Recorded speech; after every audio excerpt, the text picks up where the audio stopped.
Greetings and welcome again to the Gaming Codex, the show where I try to explain to you all the myriads of terms used within the video games industry when describing video games or anything related to them. Today's term is a very important one, as most of them are. That is, gamer. And what is the definition of a gamer? Well, according to Wikipedia, a gamer is someone who plays interactive games, usually video games, although games can also come in other forms, such as tabletop, and plays for long periods of time, and this definition needs a few more punctuation marks to better define it. The term gamer is currently used mostly to refer to people that play video games, though this was not always the case. Much like the term hacker, it's sort of been hijacked by modern interpretations of it. Hacker back in the day used to mean someone that hacked computers, hardware, well, anything with electricity in it. Steve Wozniak is a famous hacker. He built computers for a living. Richard Stallman, again, famous hacker. He made the GNU. Modern hackers pretty much just write "I'm gay" on your Facebook. A similar thing happened to gamer, because although it's someone that plays video games currently, back in the day it used to be someone that played other types of games. People that played role-playing games, pen and paper role-playing games, or tabletops. And I mean other tabletops than just Monopoly. You can't really call someone that plays Monopoly a gamer, mostly because Monopoly as a game itself is horrible, terrible, and defining someone as a hobbyist of this entire genre by just Monopoly is an insult to the genre, to the platform, to the people. So when you're talking about gamers in the classical sense, you're referring to people that RPG all day, all night, people that hang out in basements in the dark and pretend to be wizards, people that LARP,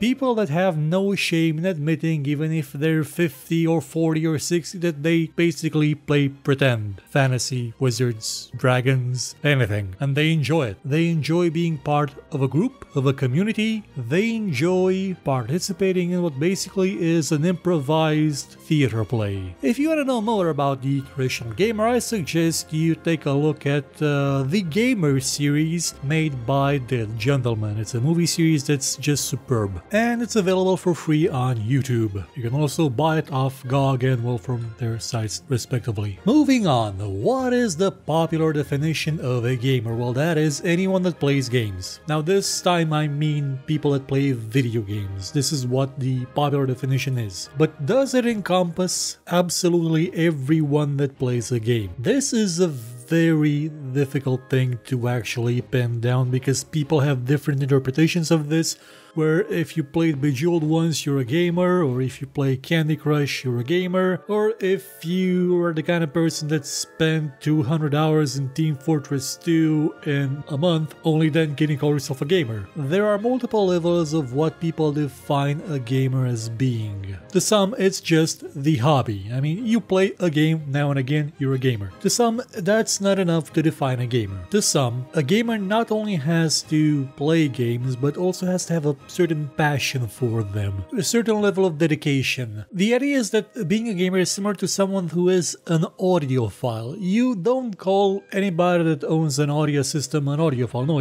you call the obsessive ones audiophiles. You don't call someone that owns a car a gearhead or a motorhead. No, you call someone that spends half their day covered in oil with their face in an engine. There is a certain level of obsession implied in these descriptions of people, that they are very dedicated to their hobby, to their chosen place to express their passion. And to some, that is the only definition allowed for gamer. And honestly, it's not one that I completely disagree with. 14-year-old me would have given you a test to determine if you're a gamer or not. He would have asked you, hey, what does that pole chain on the Knights level in Ultima Underworld do? And that was one of the easier questions. I was a bit of an asshole when I was younger. In spite of what you may believe, especially if you're a Dark Souls fan, I have toned down actually, I've mellowed out. So currently I pretty much don't use the word gamer at all, because defining someone by their hobby is kinda stupid.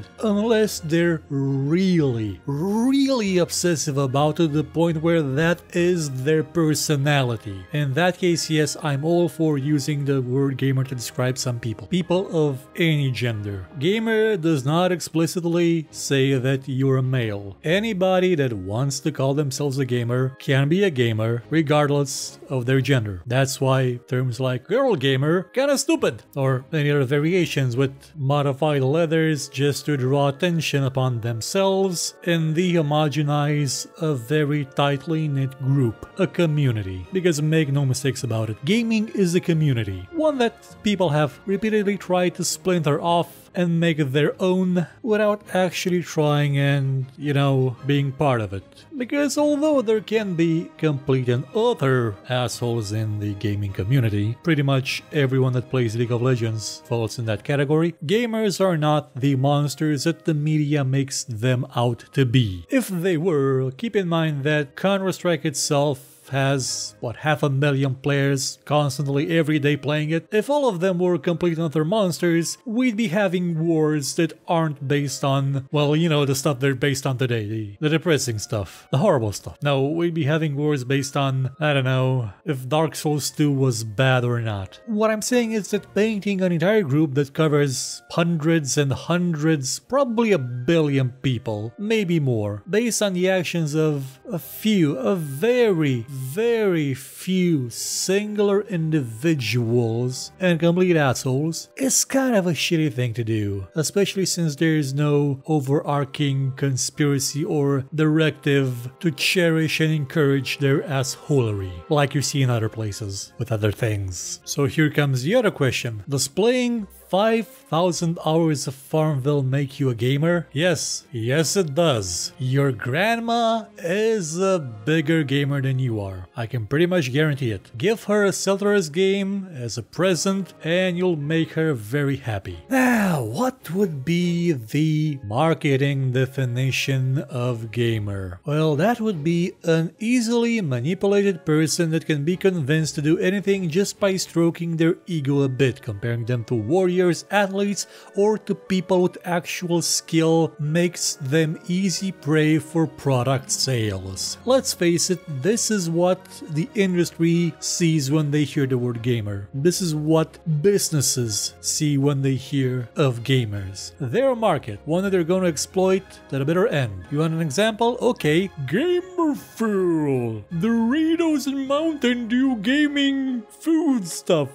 That crap that has no reason to exist. Well, here, get some caffeine-flavored energy Mountain Dew drink Doritos substitute something to fuel your gaming binges all-night sessions. Why? When you're playing a game, you're not really wasting that much energy unless you're playing something in VR and are moving around quite a lot, or you're playing a Wii game. But if you're just playing on a console on a couch or on a PC on a couch because you can play on a PC on a couch, goddammit, then there's pretty much no energy lost other than breathing. You don't really need all that stuff, but it's being sold to you like it's some kind of requirement. And it's not just the food and drinks industry that's preying on you. It's people that are adding RGBs into everything because they want to make everything seem more gamery. It's people that are adding stupid designs to stuff to make them seem more cool, more warrior-like, more serious, more 14-year-old edgy kids target demographic stuff. And this stuff works. It absolutely works. Gamers are so easy to manipulate, it's insane. I mean, you know it's insane. Look at the pre-orders for every Call of Duty game. Look at pre-orders in general. People are so goddamn gullible, and they'll do anything to fit into the perception of others of what a gamer is that they'll go on and buy all that crap they probably don't even use or want or is beneficial to their health. And that should really stop. I mean, yeah, we like playing games, we love them, but don't try and sell me a lifestyle that isn't mine. One that's imported from drunken frat houses from the USA. Because that's kind of the target demographic of gamers in some people's minds. You know, the Xbox 360 crowd. So closes one more chapter in the Gaming Codex. Come back next week for a brand new term. Goodbye.